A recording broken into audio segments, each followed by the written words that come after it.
My dear student, क्या हाल चाल, कैसे हो सब लोग? बढ़िया, सबकी पढ़ाई बढ़िया चल रही है। तो मेरे प्यारे बच्चों, जो आप लोगों को मैग्नेटिक इफेक्ट ऑफ करंट के हम 2 वीडियो बना चुके हैं। आज हम लोग पढ़ने वाले हैं डोमेस्टिक इलेक्ट्रिक सर्किट, और ये होने वाला है पार्ट 3। ये क्या होने वाला है? पार्ट 3। ठीक है, चैप्टर का नाम क्या है? Magnetic effect of electric current.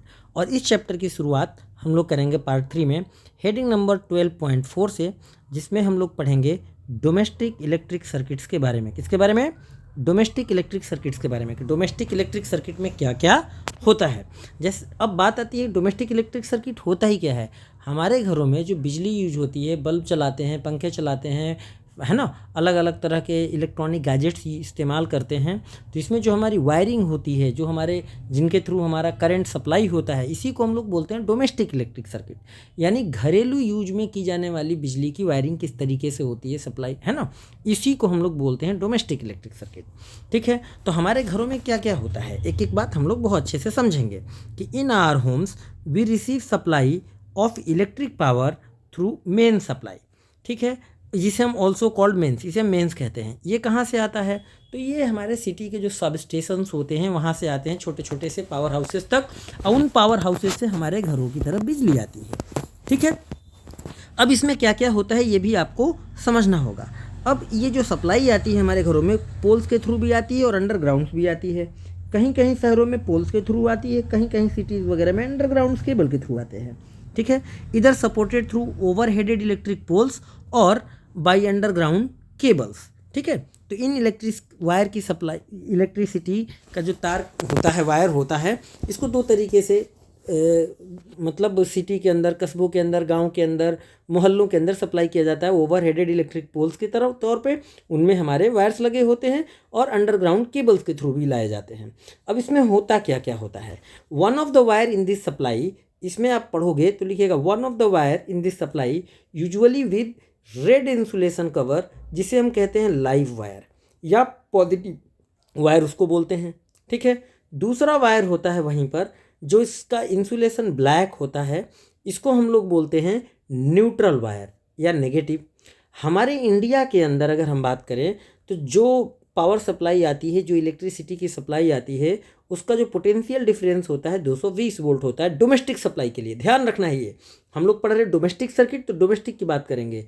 जबकि अगर हम यही चीज़ यूएसए की बेटा बात करें, ठीक है ना, और इसकी मैं फ्रीक्वेंसी भी लिख देता हूँ कि 50 हर्ट्ज होता है। फ्रीक्वेंसी कितनी होती है? 50 हर्ट्ज। और पोटेंशियल डिफरेंस कितना होता है? 220 वोल्ट। 220 वोल्ट की सप्लाई आती है जिसकी फ्रीक्वेंसी 50 हर्ट्ज की होती है। वहीं अगर हम यूएसए की बात करें तो यूएसए में जो हमारा डोमेस्टिक सप्लाई होता है उसका पावर होता है 110 वोल्ट, और उसकी जो फ्रीक्वेंसी होती है वो होती है 60 हर्ट्ज।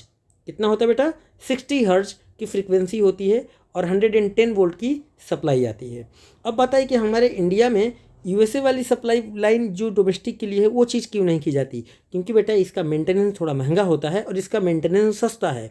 और आप सभी लोग तो जानते ही हैं कि हमारे इंडिया में नेता लोग कितने छोटा लोग हैं। तो ये ससुरा लोग क्या करता है कि मतलब अपना पॉकेट भरने के लिए सब चीज़ें में बहुत खर्चा करता है। उल्टा सीधा काम करेगा लेकिन तुम्हारा काम नहीं करेगा, सही से करेगा, बहुत धीरे धीरे। अदरवाइज़ आज़ादी के बाद, यानी आज़ाद हमारी देश कब हुआ था? 1947 में। अगर देखा जाए तो 1947 से लेके अब तक धीरे धीरे इंडिया ग्रोथ कर रहा है, और टिल नाउ हम लोग अंडर डेवलपिंग कंट्री में आ रहे हैं। और अब ये हो रहा है कि 2047 तक हम विकसित देशों की कैटेगरी में आ जाएंगे। लेकिन देखते हैं आते हैं कि नहीं आते हैं, है ना। ये तो कहानी हो गई। जबकि आप खुद ही सोचो, चाइना हुआ या जापान हुआ, ऐसे देश जो बहुत रैपिडली अपने आप को ग्रोथ किए और एक डेवलप्ड कंट्री में अपना नाम दर्ज करवाए। क्यों हमारे वहाँ नहीं हो सकता था? हो सकता था, लेकिन नेता नगरी में बहुत छोटा लोग है, सब भरा हुआ है। खैर, अब हम आगे बढ़ते हैं पढ़ाई की तरफ कि इंडिया की डोमेस्टिक सप्लाई कितने की होती है? 220 वोल्ट 50 हर्ट्ज फ्रीक्वेंसी की। अब आगे बढ़ते हैं कि एट द मीटर बोर्ड जब आता है हमारे पास 3 तरह के ऐसे वायर आएंगे। एक लाइव होगा, एक न्यूट्रल होगा और एक अर्थिंग वायर होता है। ठीक है, तो ये सबसे पहले कहाँ आते हैं हमारे घरों में? At the meter board in the house. सबसे पहले मीटर बोर्ड में आएंगे। These wires pass into an electricity meter through main fuse. और उसके बाद कहाँ आएंगे? इलेक्ट्रिसिटी मीटर के बाद, मीटर बोर्ड के बाद मेन फ्यूज से होते हुए through the main switch and they are now connected to the line wires in the houses, कि हाउस के अंदर जो भी हमारा लाइन वायर होगा उसमें कनेक्ट कर दिया जाएगा। These wire supply electricity to separate circuit within the house. तो जहाँ से दीज वायर, देखो साफ साफ मैं बता दे रहा हूँ यहाँ पे, साफ साफ ये लाइन याद रखना है कि these wire supply electricity to separate circuit within the house. तो इसके लिए हम लोग जो यूज करते हैं घरों में उसे बोलते हैं बेटा डिस्ट्रीब्यूशन बॉक्स। Distribution box. आजकल अपने घरों में आप लोग क्या देखते हो कि डिस्ट्रीब्यूशन बॉक्स के लिए एक बॉक्स होता है और इसके अंदर बहुत सारे एमसीबी लगे होते हैं। एमसीबी का फुल फॉर्म होता है मिनिएचर सर्किट ब्रेकर। तो मिनिएचर सर्किट ब्रेकर वाला जो बॉक्स है ये यहीं से अलग अलग रूम के लिए अलग अलग जगह का डिस्ट्रीब्यूशन होता है वायर्स की। ठीक है, अब आगे बढ़ते हैं। तो इस डिस्ट्रीब्यूशन बॉक्स के अंदर आपको दो तरह की रेटिंग के अप्लायंस के लिए वायरिंग की जाती है। कौन कौन? तो एक आपको मिल जाएगी 15 एम्पियर रेटिंग का।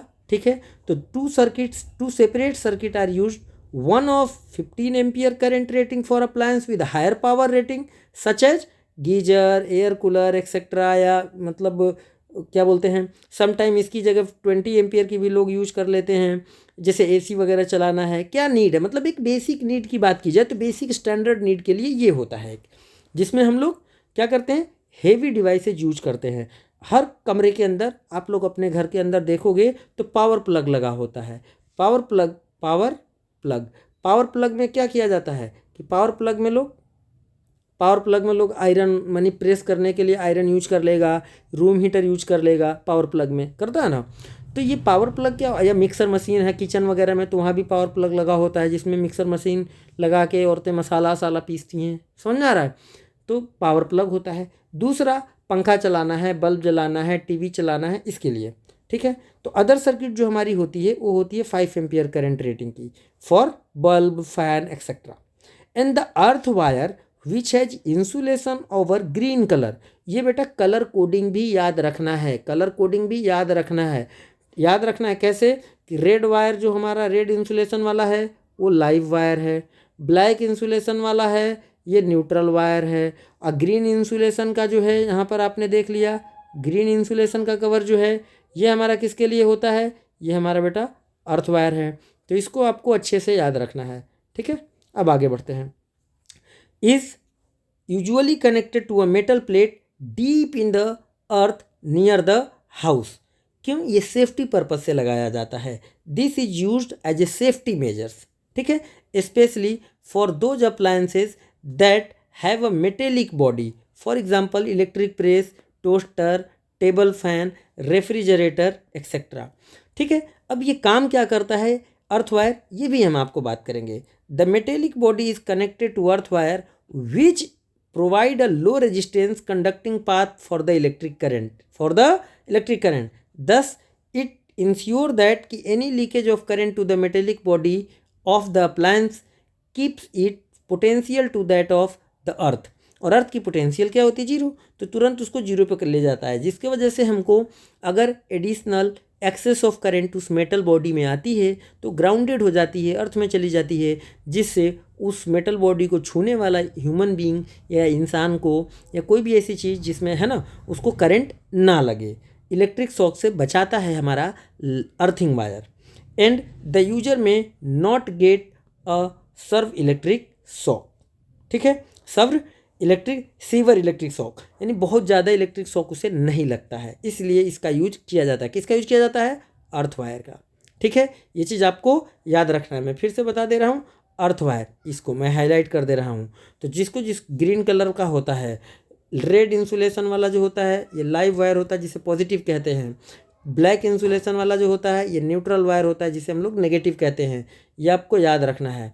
ठीक है, और इंडिया की डोमेस्टिक सप्लाई का वोल्टेज कितना है? 220 वोल्ट 50 हर्ट्ज। यूएसए का कितना है? यूएसए का 110 वोल्ट 60 हर्ट्ज। पावर लाइन में हमारे घरों में जो 3 तरह की वायरिंग होती है, live wire, neutral wire, earthing wire, तीनों आपको याद रखना है। ठीक है, अर्थिंग वायर का यूज किया जाए कहाँ होता है? मेटेलिक बॉडी के, यानी कोई मेटेलिक बॉडी है तो उससे कनेक्ट कर दिया जाता है ताकि एक्सेस ऑफ करंट अगर मेटल बॉडी में आए तो सीधा अर्थ में चला जाए, जिससे इलेक्ट्रिक शॉक ना लगे, बचा जा सके। ठीक है, आगे बढ़ते हैं। ये जो डायग्राम आप देख पा रहे हो बेटा, अर्थ वायर है ग्रीन कलर का, लाइव वायर है, न्यूट्रल वायर है। तो सबसे पहले इलेक्ट्रिसिटी बोर्ड फ्यूज लगा हुआ है। इलेक्ट्रिसिटी बोर्ड फ्यूज के बाद हमारे पास ये सप्लाई कहाँ आ गया, तो यहाँ से सारे वायर्स आ गए मीटर में। मीटर के बाद कहाँ आ गया, घर के डिस्ट्रीब्यूशन बॉक्स में। आजकल क्या होता है कि लोग ना मीटर वायर में से पहले फ्यूज नहीं लगाते हैं, ये वाला चीज़ यहाँ नहीं देखोगे। ये चीज़ कहाँ देखोगे, मीटर वायर के बाद में, मीटर वायर के बाद में। यानी ये चीज़ आपको कहाँ देखने को मिलता है, अब यहाँ पे देखने को मिलता है। और उसके बाद क्या होता है, डिस्ट्रीब्यूशन बॉक्स। डिस्ट्रीब्यूशन बॉक्स में आज के टाइम पे क्या लगता है बेटा, घरों में एमसीबी लगाया जाता है। इसके बाद यहीं से जितने भी हैं, जैसे ये सॉकेट दिखा दिए गए हैं, यानी डिस्ट्रीब्यूशन बॉक्स से अलग अलग रूम की सप्लाई की जाती है। इसमें भी आप देखते होंगे कि ये वाला जो होता है बड़ा बड़ा, ये जो दिखाया गया है, ये वाला हमारा एक्चुअल में किसके लिए होता है। देखो 3 छेद बना हुआ है ना, 3 बना हुआ है कि नहीं बना हुआ, ध्यान से देखो। मैं नंबरिंग कर दूं तो आपको दिखाई देगा कि ये 1 हो गया, ठीक है, ये 2 हो गया और ये 3 हो गया। ये ज़्यादा मोटा भी बनाया जाता है और इसका जो प्लग वाला पिन होता है वो भी काफ़ी लंबा होता है, ताकि जो भी यहाँ पर एक्सेस ऑफ करंट हो, अगर गलती से आ गया हो तो एक्सेस जल्दी पहले इंसर्ट होता है अर्थ वायर, उसके बाद लाइव और न्यूट्रल वायर। इनमें से एक हमारा कौन सा है, एक हमारा लाइव वायर है। लाइव ये रेड वाला है, रेड वाला लाइव वायर है, ये हमारा न्यूट्रल वायर है और तीसरा वाला अर्थिंग वायर है, ग्रीन से कनेक्टेड है ना। इस तरीके से सारे रूम की सप्लाई होती है। ये सर्किट डायग्राम ड्रॉ करने को भी आता है, तो इसे आप लोग क्या कर लें, 1-2 बार प्रैक्टिस कर लें। क्या कर लेना बेटा, 1-2 बार इसकी प्रैक्टिस कर लेना, क्योंकि ये ड्रॉ करने को भी आता है। क्या करने को आता है, ड्रॉ करने को भी आता है। तो इसको आप लोग बहुत अच्छे से प्रैक्टिस कर लेना, ठीक है। क्या क्या होता है ध्यान रखना है कि 3 वायर होते हैं, live wire, neutral wire, earth wire. Earth wire हमेशा मेटल बॉडी से कनेक्ट होता है। आप यहाँ से भी यहाँ भी आप इसको लाके कनेक्ट डायरेक्ट इससे कर सकते हो, एमसीबी के मीटर इससे भी कर सकते हो, ठीक है, कोई दिक्कत वाली बात नहीं है। इस तो ध्यान रखना है 3 तरह के वायर हैं। अर्थ वायर इलेक्ट्रिक शॉक से बचाता है, लाइव वायर पॉजिटिव चार्ज होता है, न्यूट्रल वायर नेगेटिवली चार्ज होता है। इलेक्ट्रिसिटी बोर्ड फ्यूज में जाएगा, इलेक्ट्रिक मीटर में जाएगा, डिस्ट्रीब्यूशन बॉक्स में जाएगा, एंड देन अलग अलग रूम्स में जाएगा, ठीक है। तो ये हमारा एक सिस्टमेटिक डायग्राम है, a systematic diagram of one of the common domestic circuit. ये कॉमन डोमेस्टिक सर्किट का है।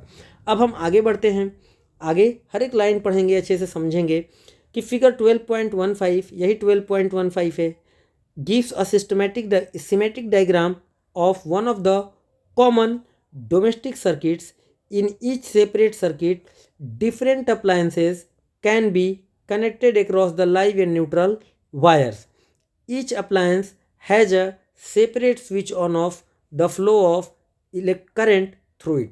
कि हर appliance का अपना एक अलग ऑन ऑफ करने का स्विच होता है।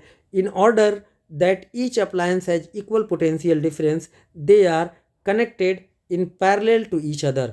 ये एकदम इम्पॉर्टेंट लाइन है कि क्या होता है, इन ऑर्डर टू, ये लाइन कि in order that each appliance has equal potential difference so that they are connected in parallel combination. तो ये लाइन बेटा हमेशा आपको याद रखना है, एकदम काम की लाइन है। इसके बाद हम आगे बढ़ेंगे कि इलेक्ट्रिक फ्यूज़। इलेक्ट्रिक फ्यूज़ एक इम्पॉर्टेंट सवाल है, आता रहता है हमेशा कि इलेक्ट्रिक फ्यूज़ क्या होता है। तो इलेक्ट्रिक फ्यूज़ एक इम्पॉर्टेंट कंपोनेंट है डोमेस्टिक सर्किट का। We have already studied the principle and working of a fuse in the previous chapter. देखो लिखा है प्रीवियस चैप्टर में सी सेक्शन 11.7 की फ्यूज क्या होता है, कैसे काम करता है, रेजिस्टेंस वाला में, करंट इलेक्ट्रिसिटी वाला में, ठीक है ना। करंट इलेक्ट्रिसिटी वाले में हमने फ्यूज के बारे में सारी बात बता दी है।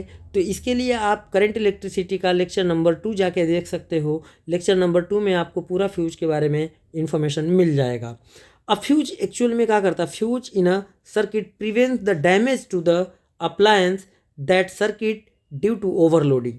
ओवरलोडिंग कब होता है, तो ये बात आपको याद रखना है कि फ्यूज क्या है। मैंने इसको डबल हाईलाइट कर दिया है कि fuse in a circuit prevents damage to the appliances and the circuit due to overloading. What is overloading? The overloading can occur when the live wire and the neutral wire comes in contact. क्यों? This occurs when the insulation wire damaged. ठीक, there is a fault in the appliances. ये क्यों होता है, fault होने की वजह से हो सकता है या ओवर हीटिंग की वजह से हो सकता है, ठीक है।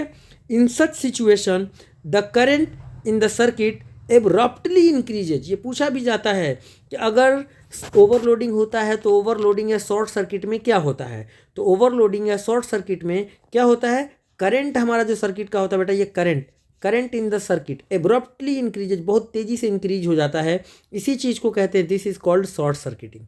इसी को क्या कहते हैं, शॉर्ट सर्किटिंग। तो फ्यूज का यूज क्या होता है कि शॉर्ट सर्किट होने से पहले ही फ्यूज मेल्ट कर जाता है। अगर दो वायर इंसुलेशन वाले, दो इंसुलेशन, अगर इंसुलेशन डैमेज हुआ लाइव और न्यूट्रल वायर का, और ये दोनों वायर आपस में कांटेक्ट में आ गए, तो क्या होगा कि फ्यूज वायर उड़ जाएगा, फ्यूज उड़ जाएगा। या आज के टाइम पे एमसीबी लगा है, एमसीबी तुरंत ट्रिप कर जाता है, डाउन हो जाता है। तो द यूज ऑफ एन, साफ साफ लिखा है, the use of an electric fuse prevents the electric circuit and the appliance from a possible damage by stopping the flow of unduly high electric current, यानी बहुत ज़्यादा जो करंट हो जाता है उसको रोकने का काम करता है फ्यूज वायर।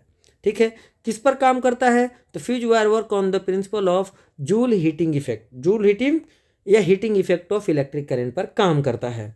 ठीक है, ये क्या करता है एक्चुअली में कि फ्यूज वायर हमारा मेल्ट हो जाता है and it break the electric circuit. तो overloading can also occur, overloading दो तरह से हो सकता है। एक तो ओवरलोडिंग हमारा हो गया यहाँ पे कि अगर लाइव वायर और neutral wire come in contact together, तब हो गया। दूसरा ओवरलोडिंग हो जाता है, overloading can also occur due to accidental hike in the supply voltage, कि बाहर से जो सप्लाई आ रही है उसी की वोल्टेज अचानक से बढ़ जाए, तब भी ये चीज़ हो जाता है ओवरलोडिंग। और some time overloading is caused by the connecting too many appliances to a single socket, इससे भी ओवरलोडिंग हो जाती है। तो ओवरलोडिंग होने के कई सारे रीजन्स हैं। ठीक है, तो ये सारी बातें हमने आपको पढ़ा दी। अब आगे चलते हैं। यहाँ पर एक सवाल है कि name 2 safety major commonly used in electric circuit and appliances. 2 safety measures, 2 safety major की बात कर रहा है। तो एक सेफ्टी मेजर क्या हो गया, अर्थिंग वायर, क्या हो गया बेटा, अर्थिंग वायर यूज करना। और दूसरा क्या हो गया, इलेक्ट्रिक फ्यूज, दूसरा क्या हो गया, इलेक्ट्रिक फ्यूज। अब इलेक्ट्रिक फ्यूज के जगह पे बेटा क्या आ गया है, एमसीबी आ गया है। आगे बढ़ते हैं।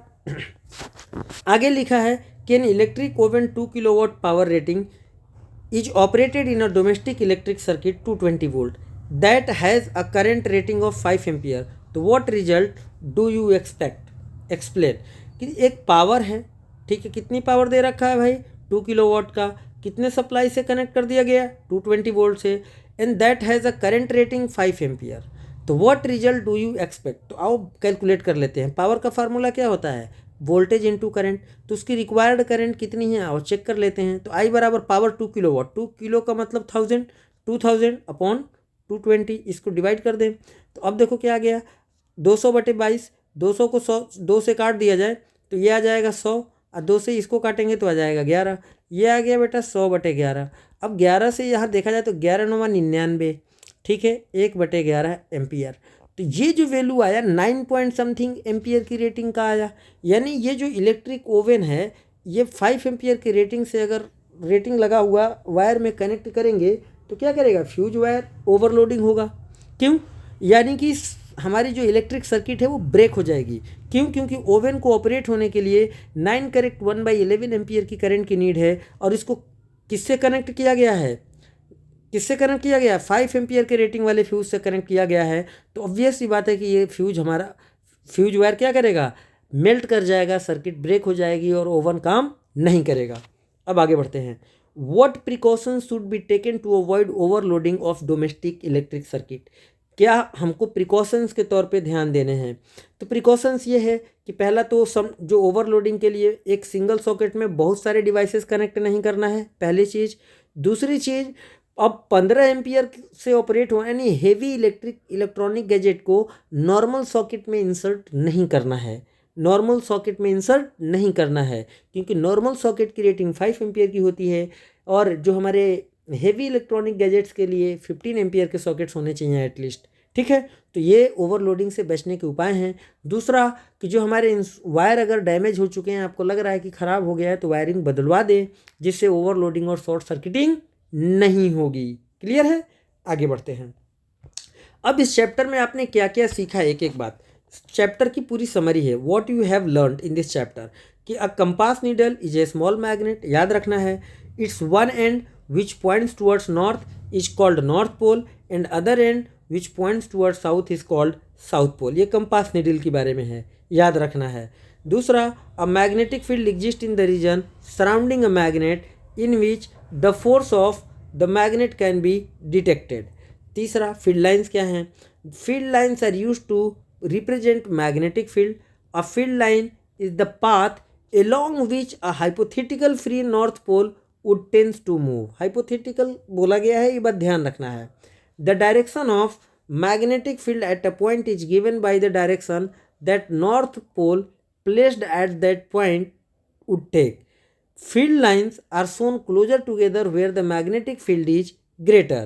ये सारी बातें मैंने आपको बता रखी हैं, तो यहाँ पर जो चैप्टर समरी है वो आपको एक बार दोबारा से पढ़ लेना चाहिए। A metallic wire carrying an electric current has associated with a magnetic field। Metallic wire carrying an electric current has associated with it a magnetic field, and the lines about the wire consist of series of concentric circles whose direction is given by right hand rule। right hand rule, और इस right hand rule का नाम पूरा right hand thumb rule है। Right hand thumb rule इसको बोलते हैं, ठीक है। ये थंब यहाँ लिखा नहीं है, राइट हैंड थंब रूल, ठीक है। राइट हैंड थंब रूल से निकालते हैं। सारी बातें हमने आपको पढ़ा दी हैं, तो यहाँ पर सारी बातें एक बार दोबारा से दिया हुआ है। इतनी ही पॉइंट्स हैं, ये पॉइंट्स, ये पॉइंट्स, ये पॉइंट्स, ये पॉइंट्स, तो आप लोग ये पॉइंट्स एक बार पढ़ लेना। और ये इंपॉर्टेंट चीज़ें हैं, ये जितनी भी इसमें दिया गया है, इसमें जितनी भी लाइनें ये सब लिखी गई हैं बेटा, ये सारी की सारी लाइनें यहाँ पर हर एक लाइन इंपॉर्टेंट है।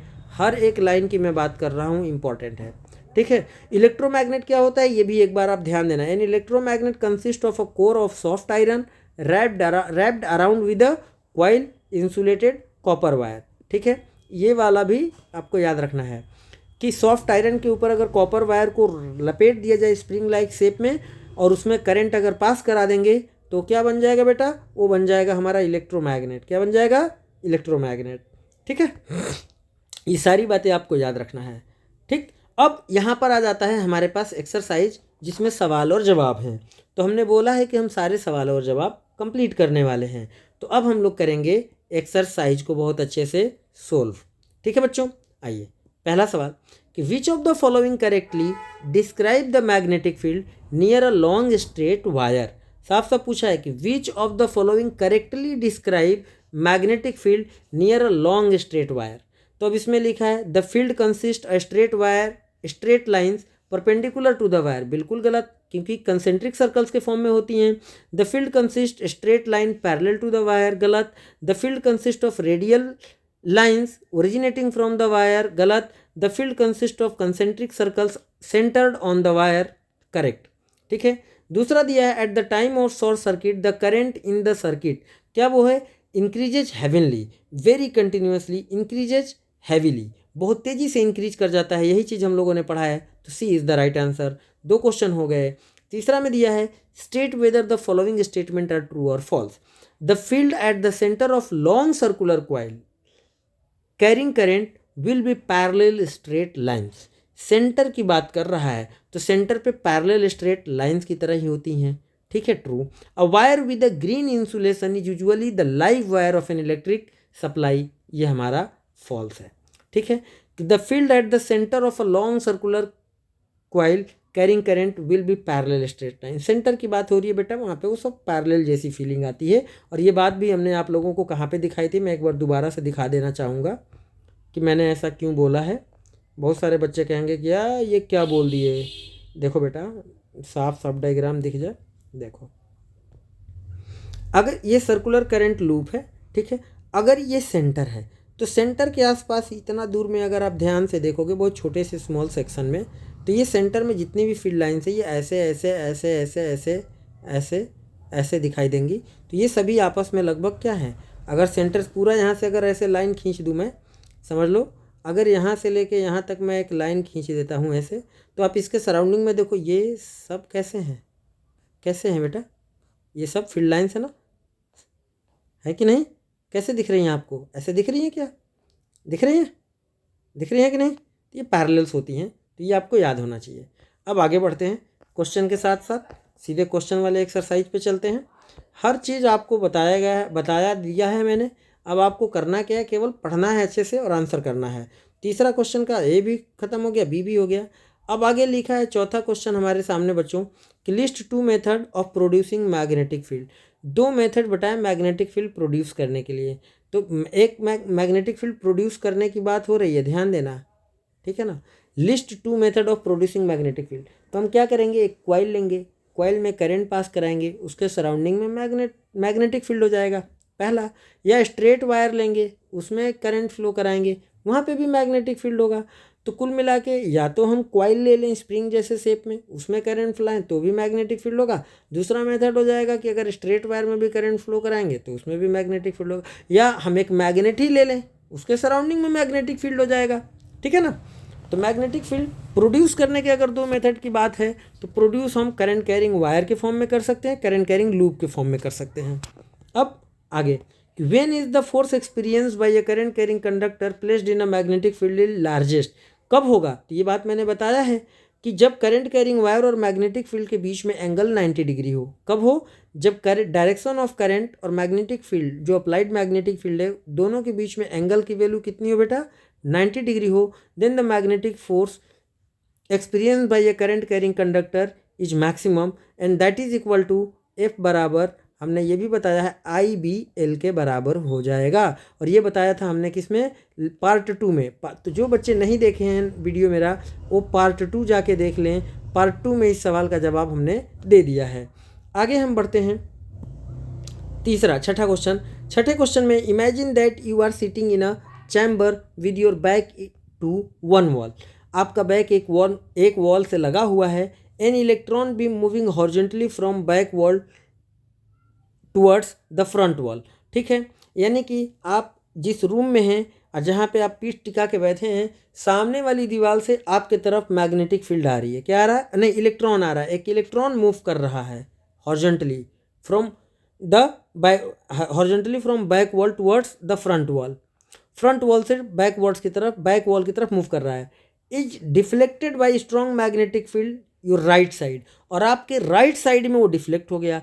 तो what is the direction of magnetic field. तो आपको करना क्या है बेटा कि इलेक्ट्रॉन किधर से आ रहा है आपकी तरफ, इलेक्ट्रॉन आ रहा है सामने वाली दीवार से बैक वॉल की तरफ। तो आप अपने लेफ्ट हैंड के तीसरे फिंगर को किधर सामने करेंगे, आप इस वाले को सीधा अपने दीवार के सामने वाली दीवार की तरफ कर दीजिए। और उसके बाद बोल दिया कि आपका मैग्नेटिक फील्ड में राइट साइड में डिफ्लेक्ट हो रहा है इलेक्ट्रॉन, तो राइट साइड में थंब को कर दीजिए, राइट साइड में थंब को। और उसके बाद आप देखिए कि आपका जो इंडेक्स फिंगर यानी कि फोर्थ फिंगर है थंब के पास वाला, वो किस डायरेक्शन में है। तो आप कहोगे कि सर ये तो अपवर्ड जा रहा है, यानी आपके सर के ऊपर जा रहा है। इसका मतलब कि जो मैग्नेटिक फील्ड का डायरेक्शन है वो अपवर्ड होगा। तो किससे पता चला, ये फ्लेमिंग लेफ्ट हैंड रूल से। तो डायरेक्शन कैसा होगा बेटा, अपवर्ड होगा, डायरेक्शन अपवर्ड होगा। इसको समझने के लिए हम थोड़ा सा डायग्राम देख लें, जब बनाने लायक जगह है, चलो है। तो मान लो कि ये आपका सामने का वॉल है, ठीक है, और आप यहाँ दीवार में बैठे हो, ठीक, समझना आप, ठीक। और ये आपका राइट साइड है, ये आपका राइट साइड है, ये आपका लेफ्ट साइड हो गया, ये आपका लेफ्ट हो गया, ये आपके सामने फ्रंट वॉल है, और ये आपका बैक वॉल है जहाँ आपने दीवार पे टिक लगा के बैठा है। तो फ्रंट वॉल से बैक वॉल की तरफ इलेक्ट्रॉन आ रहा है इस डायरेक्शन में। तो ये डायरेक्शन ऑफ इलेक्ट्रॉन है, डायरेक्शन ऑफ इलेक्ट्रॉन यानी कि नेगेटिव चार्ज। तो इसका मतलब डायरेक्शन ऑफ करंट किधर होगा, इसके उल्टा। तो यानी कि करंट किधर जाएगा, आपके तरफ से इस तरफ जाएगा करंट, ठीक है। अब ये इलेक्ट्रॉन डिफ्लेक्ट किधर हुआ है, इस डायरेक्शन में। तो इस डायरेक्शन में राइट साइड में नहीं मैग्नेटिक फोर्स। तो करना क्या है कि हमारे पास फ्लेमिंग का जो लेफ्ट हैंड रूल है बेटा, कौन सा रूल, ये वाला rule, Fleming left hand rule. तो फ्लेमिंग लेफ्ट हैंड रूल में जो 3 चीज़ें होती हैं, एक हमारा होता है थंब जो कि मैग्नेटिक फोर्स को रिप्रेजेंट करता है, एक होता है फोर्थ फिंगर ठीक है। तो फोर्थ फिंगर हमारा मैग्नेटिक फील्ड को रिप्रेजेंट करेगा, थंब मैग्नेटिक फोर्स को, फोर्थ फिंगर मैग्नेटिक फील्ड को, और जो थर्ड फिंगर होता है ये करंट को रिप्रेजेंट करता है। तो थर्ड फिंगर को जब आप करंट के डायरेक्शन में रखेंगे, थंब को फोर्स के डायरेक्शन में रखेंगे, तो आपका ये जो फोर्थ फिंगर है आउटवर्ड ऊपर की तरफ भागेगा, अपवर्ड भागेगा। किधर भागेगा, अपवर्ड। तो इस ठीक है ना, आपके सर के ऊपर भागेगा, ऊपर की तरफ। तो इसलिए इसको अपवर्ड डायरेक्शन बोलेंगे। तो इसका सही जवाब क्या है, अपवर्ड हो गया। तो छठा क्लियर हो गया। सातवां लिखा है state the rule to determine the direction of magnetic field produced around a straight conductor carrying current. Force experienced by current carrying straight conductor placed in a magnetic field which is perpendicular to it, and current induced in a coil due to its rotation in a magnetic field. Okay. तो यहाँ पर अलग अलग तरह के 3 सवाल बेटा आपसे पूछ लिया गया। एक पूछा कि state the rule to determine the direction of magnetic field produced around straight current carrying conductor, कि वो कौन सा रूल है जिससे हम डिटरमाइन करते हैं direction of magnetic field produced around a straight current carrying conductor. तो राइट हैंड थंब रूल। कौन सा रूल है बेटा? तो इसका जवाब हो गया right hand thumb rule, right hand thumb rule. ठीक है। दूसरे में बोला है force experience by current carrying straight conductor placed in magnetic field perpendicular to इट। तो फोर्स के लिए कौन सा यूज करते हैं? Fleming left hand rule. कौन सा यूज करते हैं बेटा? Fleming left hand rule. अभी हमने बताया, अगले ही सवाल में बताया था, छठे में। उसके बाद चौथे में दिया current induced in a coil due to its rotation in a magnetic field. तो इंड्यूस्ड करंट के डायरेक्शन को निकालने के लिए हम लोग यूज करते हैं फ्लेमिंग राइट हैंड रूल। क्या यूज करते हैं बेटा? Fleming right hand rule, right hand rule. और ये कहाँ पर यूज किया जाता है? इलेक्ट्रोमैग्नेटिक इंडक्शन में। ठीक है ना। तो ये चीज़ तो पहले आपके थ्योरी वाले पोर्शन में दिया नहीं था, लेकिन यहाँ पर दे दिया है। तो ये एक एडिशनल क्वेश्चन है जो कि आया है कहाँ से बेटा? इलेक्ट्रोमैग्नेटिक इंडक्शन से। कहाँ से आया है? इलेक्ट्रोमैग्नेटिक इंडक्शन से आया है। ठीक है। तो इलेक्ट्रोमैग्नेटिक इंडक्शन का क्वेश्चन है ये। इंडक्शन में पूरा लिख दूँ, इलेक्ट्रोमैग्नेटिक इंडक्शन। ये आपके क्लास थ्योरी वाले पोर्शन में तो कहीं दिया नहीं था, और यहाँ पर इन्होंने ये सवाल पूछ लिया। तो ये एक्स्ट्रा सवाल एक पूछ लिया है। अब आगे बढ़ते हैं। आगे दिया है when does an electric short circuit occur. Short circuit तब होता है जब हमारे लाइव और न्यूट्रल वायर के इंसुलेशन डैमेज हो जाता है, दोनों वायर एक दूसरे के कांटेक्ट में आते हैं, इसके बाद शॉर्ट सर्किट होता है। आगे बोला है आगे कि व्हाट इज़ द फंक्शन, या ओवरलोडिंग की वजह से भी शॉर्ट सर्किट हो जाता है। What is the function of an earth wire. Earth wire का फंक्शन क्या है? Why is it necessary to earth metallic appliances. ठीक है। तो इसका सारा जवाब मैंने आपको आज ही के लेक्चर में दे दिया है। आई होप आप लोग समझ गए होंगे कि इसका हमने कहाँ पर ये बात दिया था। और ये देखो फिर से हाईलाइट कर दे रहा हूँ ग्रीन कलर से, लाल वाले से करता हूँ। The third wire is the earth wire that has green insulation and this is connected to a metallic body to deep inside earth.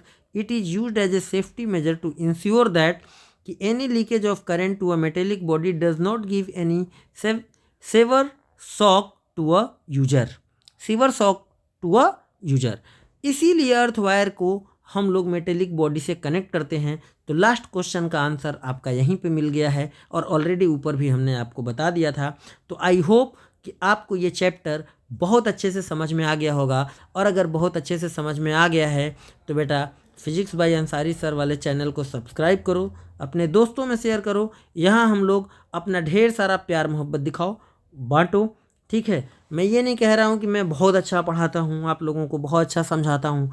मेरी कोशिश होती है कि हर बच्चे की समस्या को ईजी वे में, आसान से आसान शब्दों में एक्सप्लेन किया जाए, ताकि हर बच्चा, एवरेज स्टूडेंट भी, एवरेज जो स्टूडेंट है उसे भी समझ में आ जाए।